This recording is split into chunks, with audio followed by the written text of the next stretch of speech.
Hi everybody, this is where we left off, so we're just going to keep going. Okay, so non-neoplastic bone changes. The list includes osteopenia, osteodystrophy, osteomyelitis, osteoitis deformans, and osteochondritis dissecans. First one, osteopenia, it's a decreased calcification or density of the bone. There's two types. There's osteoporosis, which is a lack of bone formation, but the calcium production is normal. Okay, and then there is osteomalacia, which I think that is spelled wrong. I apologize. Decrease in bone density due to a lack of calcium and phosphorus. Okay, so for the first one, osteoporosis, it's any condition that results in a reduction in the quantity of bone with normal calcium production. Okay, there's two types. There's primary and secondary. Primary is most common. Secondary is due to an underlying condition like a lack of hormonal activity or some kind of medication causing osteoporosis, but the primary is due to factors such as age, not enough calcium in the diet, things like that. Radiographic features include the lack of density in the bone, so bones appear quite dark when normal techniques are used. Thin cortices, fewer bony trabeculae, and the empty box syndrome that looks like on the lumbar spines, you'll see that. And pathological fractures are common with osteoporotic bone. Okay, causes for osteoporosis could be Cushing's disease, alcoholism, senility, disuse of your bones. Primary modality to image this is DEXA. That's currently the favored modality to evaluate bone density. And the technical factors you would read is your KVP if you knew that there was a history of osteoporosis. It is much more common in women than men. Okay, it occurs more often in women among whites and Asians than African Americans. And it is believed that there are 25 million Americans affected, with 80% being women.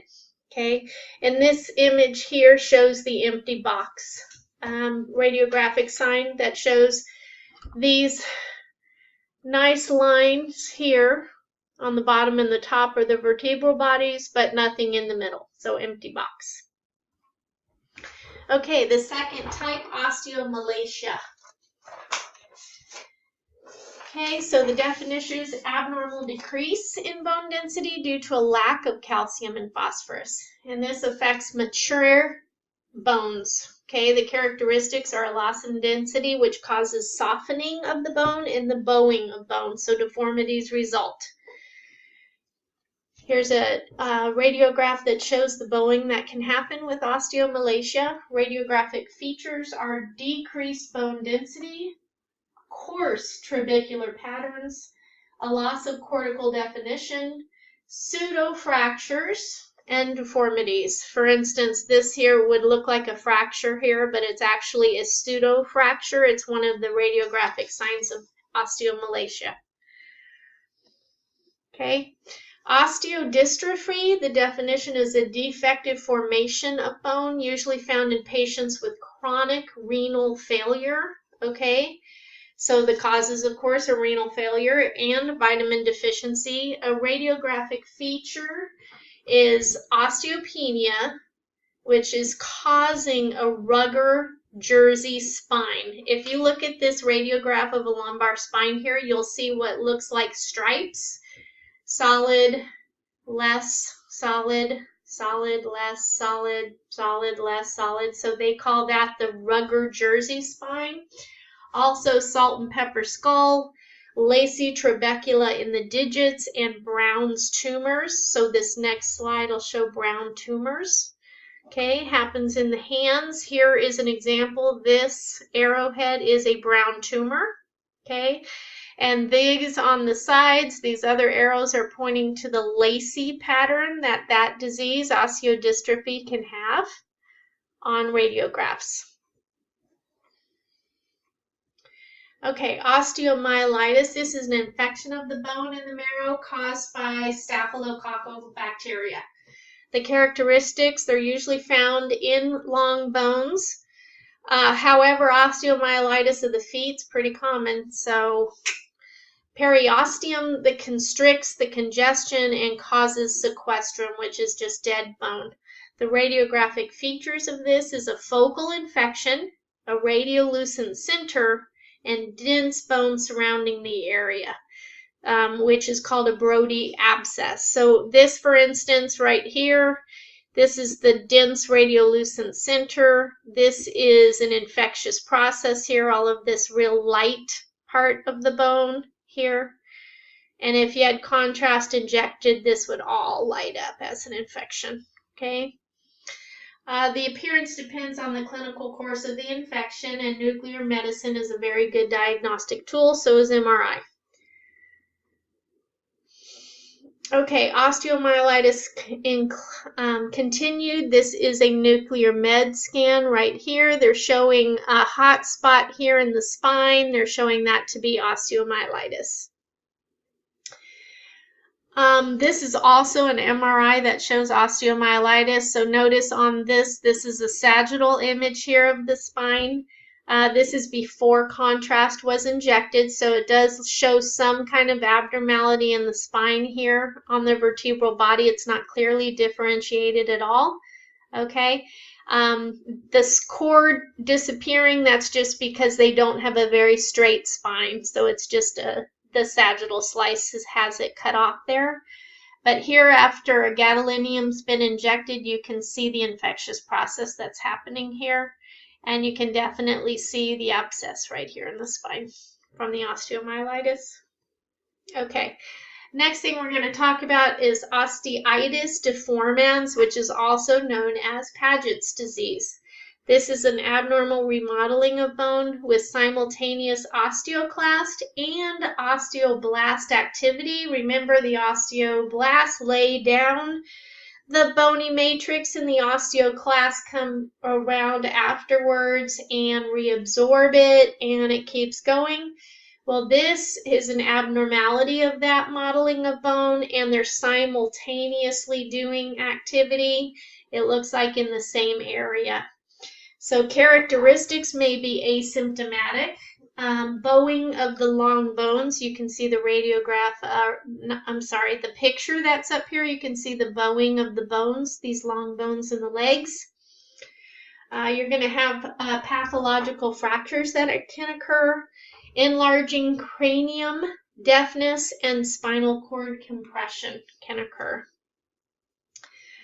Okay, radiographic features include stress fractures, lytic areas with initial destruction, mixed in the intermediate stage, and sclerotic in the later stages. There's a cotton wool, quote unquote, skull appearance when you take a picture of the skull. Okay. There's an association with acromegaly, an overproduction of bone, which causes enlargement of the spine and the skull. Okay, next thing is osteochondritis dissecans. The definition of this is a complete or incomplete separation of a portion of a joint, cartilage, and underlying bone. There are two different types, Legg-Calvé-Perthes disease and Osgood-Schlatter disease. Okay, the Legg-Calvé-Perthes disease. This is an ischemic disorder of the femoral head seen more in males aged 3 to 12 years of age. The characteristics, the patients experience pain and they may limp. Okay, radiographic features, you see a femoral head collapses with the necrotic bone and fragmentation will occur. If you look here at this radiograph and look at this left femoral head, you can see the deformity, how it's collapsed. It's flattened here compared to the right. Okay. Osgood-Schlatter disease. This is an inflammation or a partial avulsion of the tibial tuberosity right from the tibial shaft. This occurs in males twice as often as females, usually younger teenagers, 11 to 15 years old. There's pain and swelling involved. Usually occurs with frequency of use, for instance, sports, things like that. Radiographic features, you're going to have soft tissue swelling caused by the edema there, and you'll see an avulsed fragment that will become more evident in about 4 weeks after the injury. In this radiograph, you can slightly see the avulsion here coming off the tibia. Okay, those were non-neoplastic bone changes. So we're going to move on to neoplastic bone changes, okay, and they consist of fibrous dysplasia, bone cyst, chondromas, osteoclastomas, Ewing sarcomas, osteogenic sarcomas, and multiple myeloma. Those are just a few that we're going to talk about. We're going to talk about both benign and malignant issues. Okay, the first one's benign. It's fibrous dysplasia. It's an abnormality where osteoblasts fail to undergo that normal morphological differentiation and maturation. So they're not doing their jobs. The osteoblasts are the ones that lay down that bone matrix for you. Okay, the characteristics are fairly common. It's a well-circumscribed lesion, slowly progressive, does not grow very quickly at all. It is benign. It may be solitary or there might be multiple. The radiographic features are radiolucent expansional lesions. So the radiolucent, it's got a lucency in there. It is expansive, meaning it'll start growing bigger and it expands from a central point. Okay, may include diffuse sclerosis and expansion of the part. So it could make, if it's happening in your knee, it could make your knee swell and get bigger.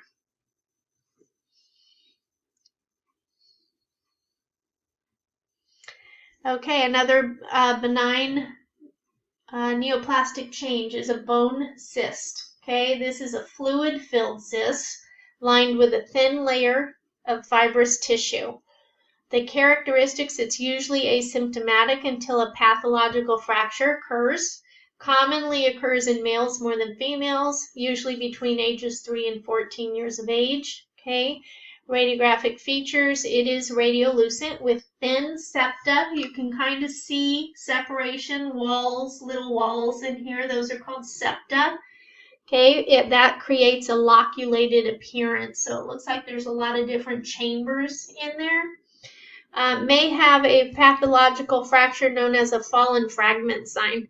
So say that this child, injured their bone, fractured their bone, you might see a piece of this healthy bone, which is displaced, falls down into this fluid-filled cyst. That's called fallen fragment sign.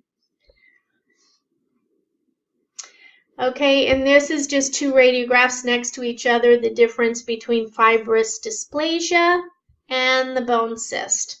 So mainly the difference is the bone cyst is fluid-filled, has thin septa, and I know this has definitely a loculated appearance, but these are thicker.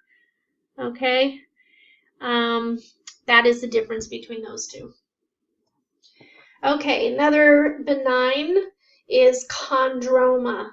Okay, it's a benign neoplasm derived from cells that form cartilage. So cells that form cartilage, chondroma, is a benign neoplasm derived from that. There are two types, an osteochondroma, okay, which is the most common bone tumor, and the second type is an endochondroma. Okay, an osteochondroma, the most common type, is 50% of all diagnosed bone tumors. It arises from the cortex and it grows parallel to the bone. Okay, an endochondroma arises in the medullary canal of the bone. And this is found most often in the bones of the hands and the feet, and they're localized lesions and they're small. Okay. Okay, the first one, the osteochondroma, this is also known as exostosis because it or how I remember it is it grows out, it exits, okay, the cortex. The definition is it is a cartilaginous tumor consisting of a pedicle of normal bone covered with a rim of cartilage cells.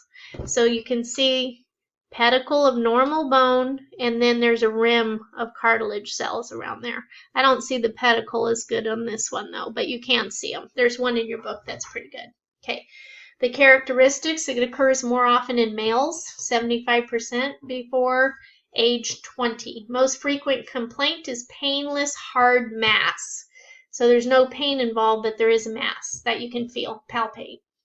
Radiographic feature is that pedunculated lesion growing away from the joint. That's an osteochondroma, also known as exostosis. Okay, the enchondroma, this is another benign tumor. It arises from the medullary canal of the bone. Okay, usually in the hands and feet. Can happen anywhere though, but usually in the hands and feet. The characteristics, there is a malignancy chance. So it could turn malignant the more centrally located in the body it is. So when it's in the hands and feet, most likely it will remain benign. But the more centrally located in the body it becomes, the chances are of it turning malignant. Okay? The radiographic appearance is these small radiolucent lesions that are localized. They just stay where they're at. Okay? All right. Osteoclastoma, another benign neoplasm, also known as giant cell tumors. The definition is a tumor composed of giant cells that occur most frequently in an end of a long tubular bone, usually in young adults. Characteristics are highly vascular, causes an aching pain, localized swelling, and tenderness, and it restricts movement. Imagine that. The radiographic features sharply circumcised lesions with characteristic soap bubble pattern, and you can see why they call it that, the soap bubble pattern. And this is an osteoclastoma. It is benign.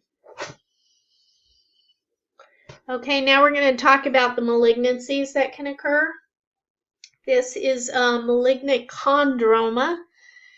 A chondrosarcoma definition is a malignant neoplasm arising from cartilage cells. Okay?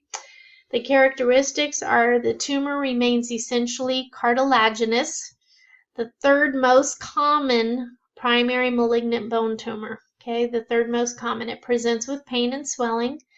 The radiographic features are this large radiolucent round or oval lesion with poorly defined margins, and the cortex is usually extensively eroded.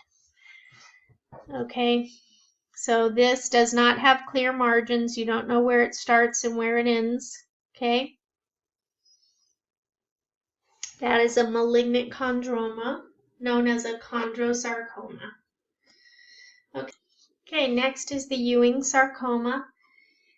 It is the most common primary malignant bone tumor seen in children from 5 to 15 years of age. It is the fourth most common primary bone tumor. Fourth most common primary malignancy overall. Okay, it occurs in the diaphyses of long bones. It is often misdiagnosed as osteomyelitis due to constant low-grade pain, fever, and the leukocytosis that are present. So it looks like there's an infection going on. They think this is due to the tumor outgrowing its blood supply. It causes extensive degeneration and necrosis. So with healing, the bone has a stratified new bone formation, which causes an onion peel appearance. Okay, that is one of the radiographic features, that onion peel appearance. Nuclear medicine is the best modality. There is a 5-year survival rate in only about 5% of all Ewing sarcoma cases. Unfortunately, amputation is usually necessary if the lesion is in the knee joint to help prevent mets. And if there is a recurrence after resection, of the tumor, regardless of where the location was at. The prognosis is very grim. It's usually fatal. That's the Ewing sarcoma. Okay, osteogenic sarcoma, also known as osteosarcoma, highly malignant primary tumor occurring at 10 to 30 years of age, with the peak incident rate at 20 years old. Okay, the characteristics are painful swelling at the site. However, most cases are not found until trauma occurs. I don't know why, since if you have swelling, you should probably go to the doctor. Maybe they don't take pictures, not sure. Radiographic features, focal lesion with sclerosis causing this characteristic sun ray appearance. And that's all of these rays coming off here. Now, this is a very advanced case. I mean, you can't even see the humeral head anymore, so it has just been eaten away by this sarcoma. But it has a good sun ray appearance. That's why I chose this one for you guys to look at. Okay, also, osteogenic sarcoma carries a poor prognosis. 5-year survival rate, 20% of cases, even if the patient is otherwise healthy. Amputation is the best treatment if the lesion is surgically accessible. Okay, now we're going to talk about multiple myeloma. Of all the primary tumors of the bone, multiple myeloma is the most common. Okay. There may be only one tumor, or there could be multiple, as the name suggests. It's particularly in the flat bones. The disease is rare in persons younger than 40 years of age. It is most often seen in people over 50. The tumor arises from bone marrow plasma cells that infiltrate the bone marrow. Most commonly presents with back pain. Okay. The hallmark radiographic sign of multiple myeloma is the punched out osteolytic lesions, Swiss cheese effect, quote unquote, or it may appear as generalized osteoporosis, so very translucent bones. Nuclear medicine bone scan and skeletal surveys are complementary, so both of them will be ordered. And it looks like both should be done, as each have a number of false negatives. Okay, next is a picture. This is of a skull that shows that Swiss cheese, the punched out osteolytic lesions that are characteristic of multiple myeloma. Okay, there are a chance of pathological fractures also because of the destruction of the bone. Possibility of paraplegia increases as the bone marrow of the spinal column hypertrophies and exerts pressure on the spinal cord. In patients with multiple myeloma, the overall prognosis is poor. 90% of patients will die within 3 years of diagnosis.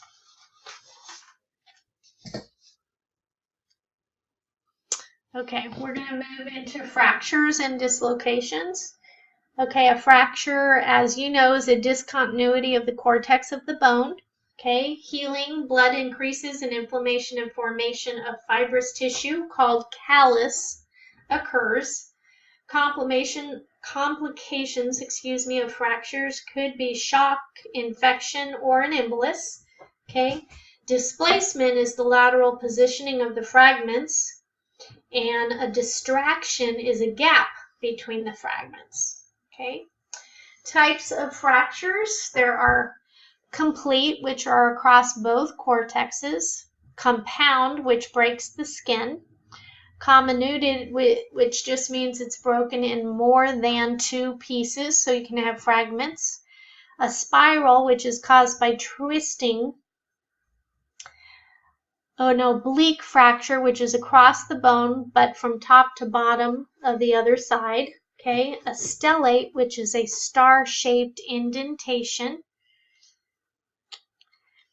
and impacted, where one bone is driven into the other.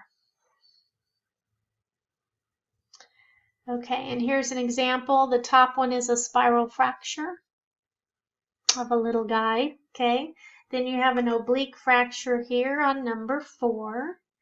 And then you have a longitudinal fracture here this straight line. Your skull doesn't have a straight line right there. Okay. Common fractures.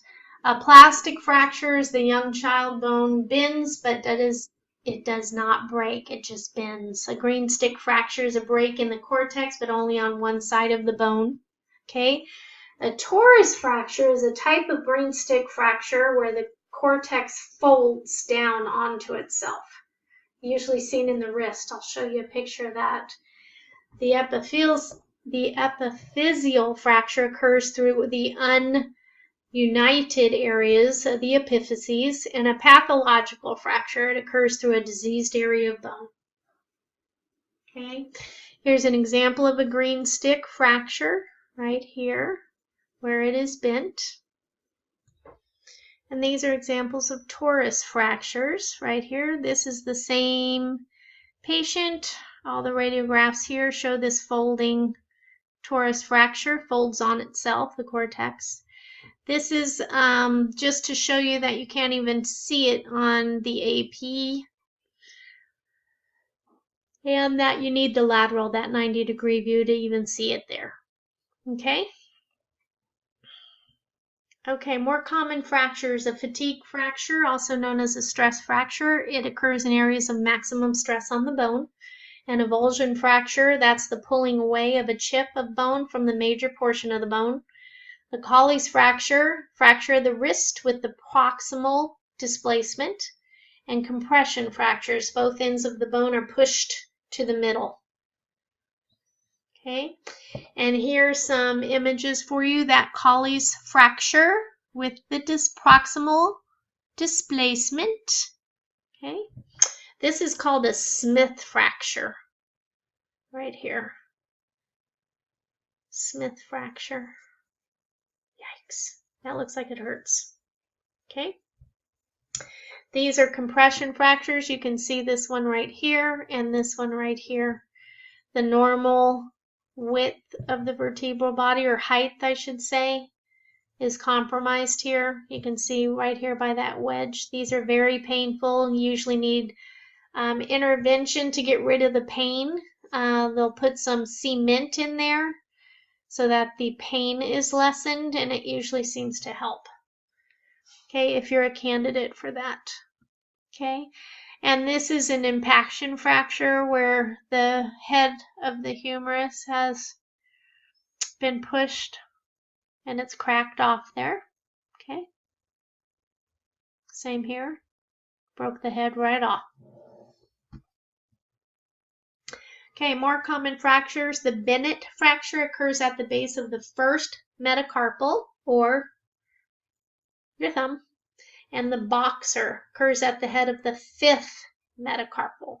Okay, there's also a bi or tri-malleolar fracture, where the medial and lateral malleolus, that's the bimalleolar, and when the posterior malleolus is fractured, it is tri-malleolar. Okay, here is the Bennett fracture, and here is the Boxer fracture, number 5. Okay, and these are your bi and tris. So your bi, and then if you have all 3, your tri.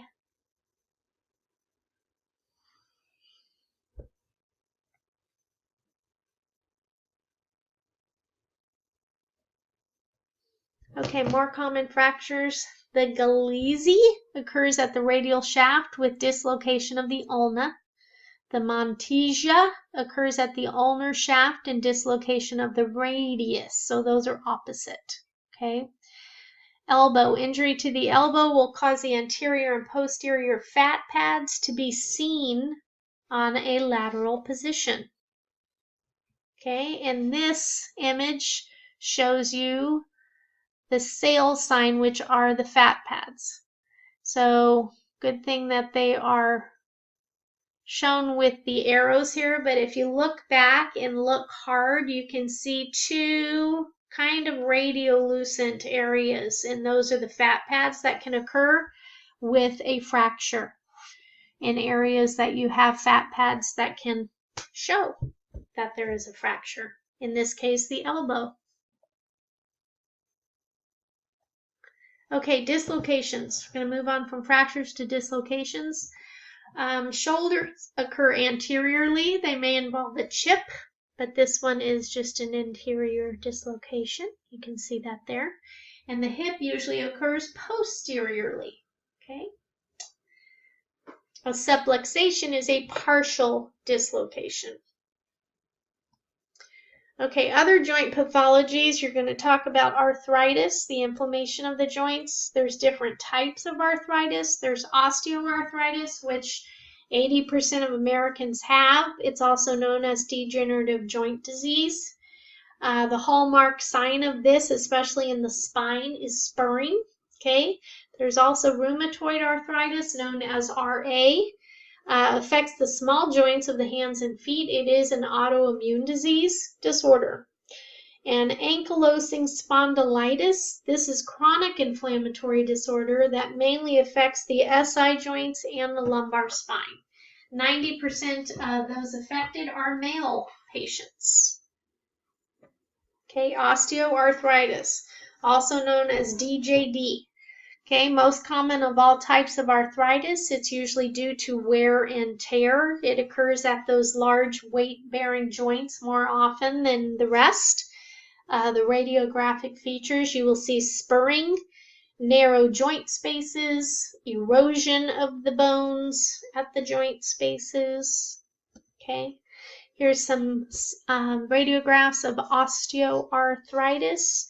So narrowing of the joint spaces, you see the discs have desiccated right here. You see spurring at the edges. That's characteristic of osteoarthritis, okay? Again, you see that also here in the lumbar spine, okay? Degenerative.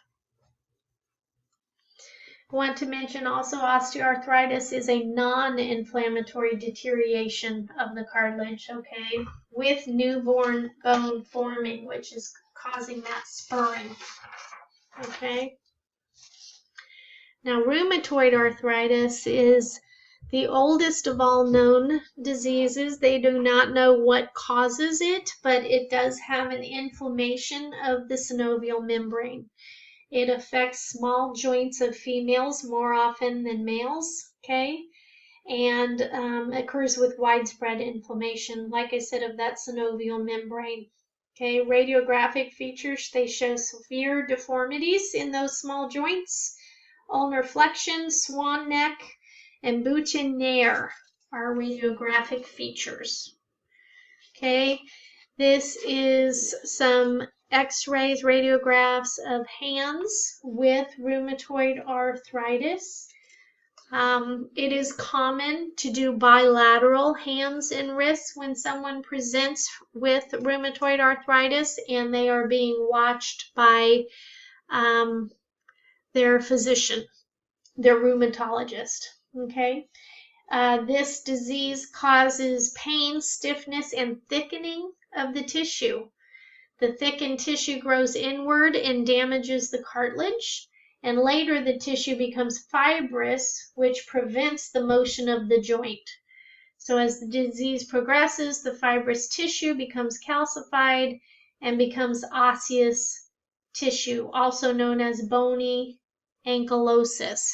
So that's why it can be deforming and debilitating. Okay, next is ankylosing spondylitis, okay, also known as rheumatoid spondylitis, okay, type of arthritis of the spine. It is idiopathic, okay. Characteristics, the common cause of low back pain occurs in males more than females, okay, and one of the radiographic features, it is called bamboo spine. It's got extensive calcifications on the anterior longitudinal ligament. Okay, and here's a picture of ankylosing spondylitis, and you can see where this anterior ligament has some calcifications and shows as a bamboo. They should call it a bamboo spine. Okay. Okay, so we're going to start wrapping it up here. This next one is bursitis, which is an inflammation of the synovial bursa. Okay. One of the characteristics are calcified pieces inside the bursa. It's called calcific tendinitis when that presents. Okay. And you can see that in this shoulder right here. You can see the calcifications. This can be very, very painful, okay? Bursitis also is painful by itself without these calcified pieces, because look at the swelling going on in this joint space here. That's pretty bad, okay?